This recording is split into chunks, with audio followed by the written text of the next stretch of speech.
A lot of people, myself included, are buying these Dapol motorised signals for our layouts. I've been reading on some of the model rail forums that sometimes these signals can suffer from a couple of problems where soon after the signal stops working altogether, or it just works intermittently, or it'll only move in one direction or the other. So I thought, well, I'll put this video together just to sort of show you what may go wrong with these.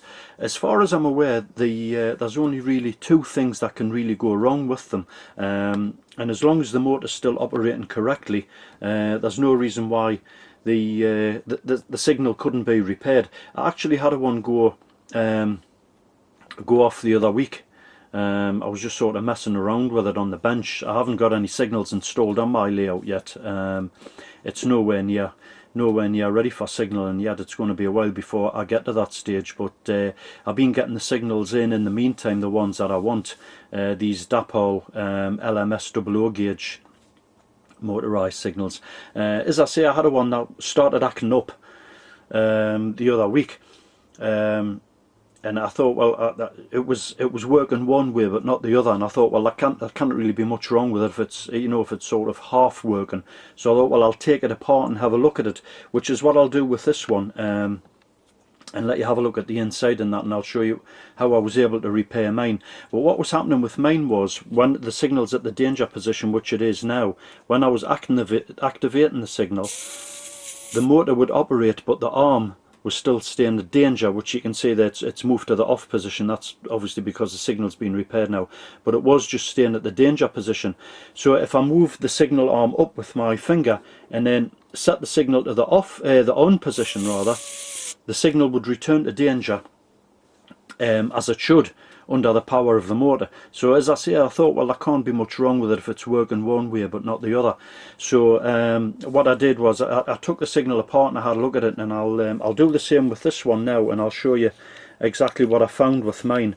They're quite easy to work on, they're not difficult. All you have to do is just screw this nut down here, the securing nut that screws up under the baseboard. Just take that off, because this black threaded section comes away in two halves. As you can see, there's a screw there. I don't know if you can pick that out in the camera. I'll try and zoom in a little bit. There's a little Phillips screw in there, which needs to come out to separate the two halves. When I come to take the screw out of mine, I couldn't get the screwdriver in. The hole was a little bit too small, so what I did was I got a pin vise and a drill bit just slightly bigger than the hole, and I just made the hole a little bit bigger to enable me to get the screwdriver in to get the fixing screw out, which I'll go ahead and do now.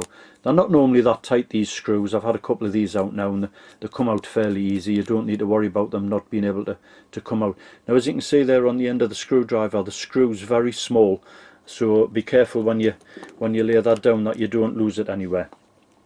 Right, I'll just flip this back around again, and we'll just take the base apart, and I'll show you how I fixed mine. If I can get it apart, that's it. Right, as I say, it just comes away in two halves like this. As soon as you take the body apart, the signal, as you can see there, automatically goes to the off position. That's because there's been tension released on a spring, which I'll show you in a moment. So the signal automatically flicks up to the off position. Right, let's have a look back in here. Right, I'll try and zoom in without going too much out of focus if I can. We'll try and get a bit more light on it as well, so you can see exactly what I'm talking about. And I'll just bring my light around, which may or may not help, rather.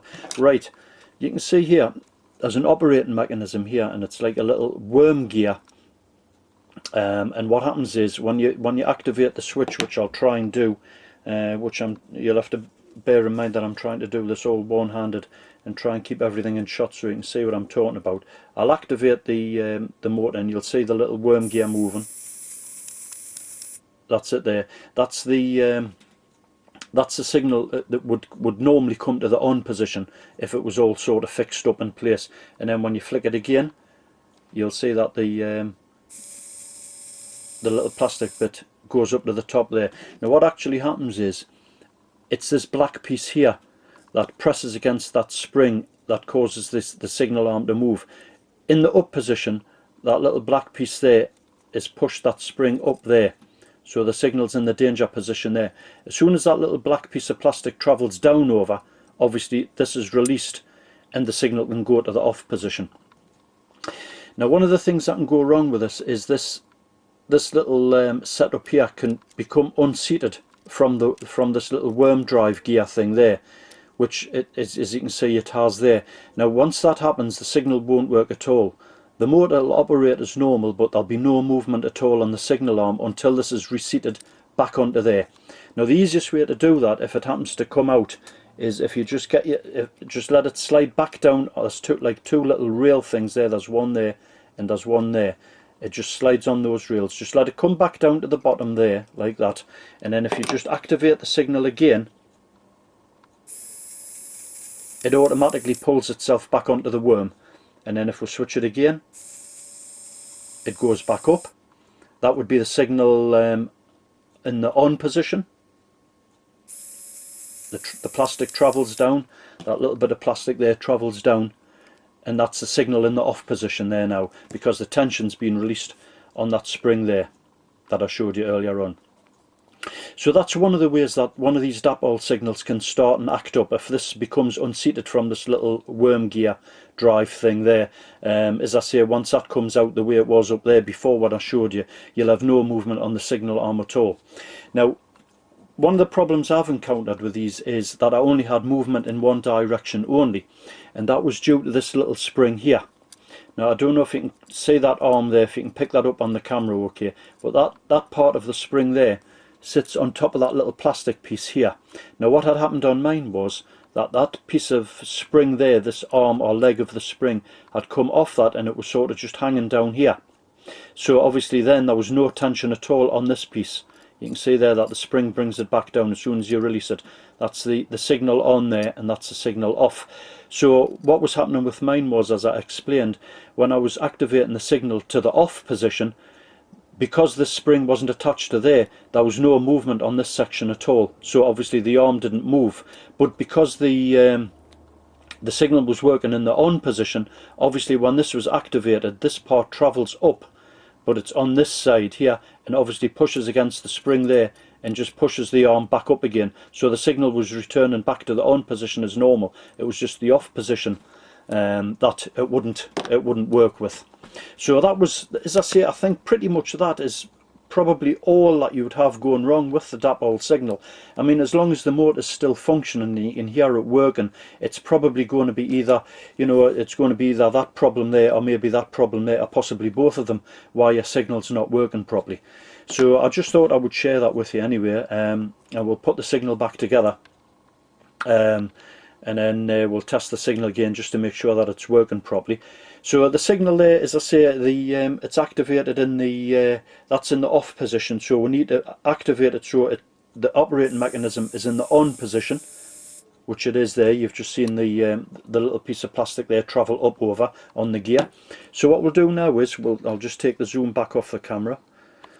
We'll put the signal back together. But what you have to do is, with the signal being in the on position, obviously this little spring section now is too far down. It needs to be up there like that, and the easiest way for to do that is just to very carefully just get your finger on the signal arm itself and just push that down. You can see the spring moving there as I'm moving the arm with my finger. Just gently hold it in the down position and just fix that piece back up. There's a little locating peg on the bottom of this in the center which you can't quite see, but it goes into the base of the signal there, and you just need to sort of move it around a little bit till it goes in, which it has done there. And now you can see that the arm is in the off position there, which it should be. The other thing you need to do is we'll just get the camera back on, get the securing nut and just screw that back onto the thread, and just take that up a little bit so it's past the hole where the little Phillips screw goes in there, and then we'll just find the hole again, which is there. We'll take the screw, a magnetic screwdriver's handy for this by the way. Take the screw and we'll just sort of drop it into the hole there like that, which is in there now, and we'll just screw the screw in. It doesn't have to be tight. As I say, these screws are barely finger tight when I've the two Dapol signals that I've taken to pieces anyway. That's it back together. So what we'll do now is we'll just test the signal again to make sure that it's working okay. There's the signal there at danger. We'll just touch the two wires together again. There's the signal in the off position, and there's the signal back on again. So I hope the video has been of some use to you, and maybe it's given you a bit of an idea what may go wrong with, you know, if you have a problem with one of these Dapol signals. You know probably what the problem is. It'll either be one or two of the things that I've just showed you.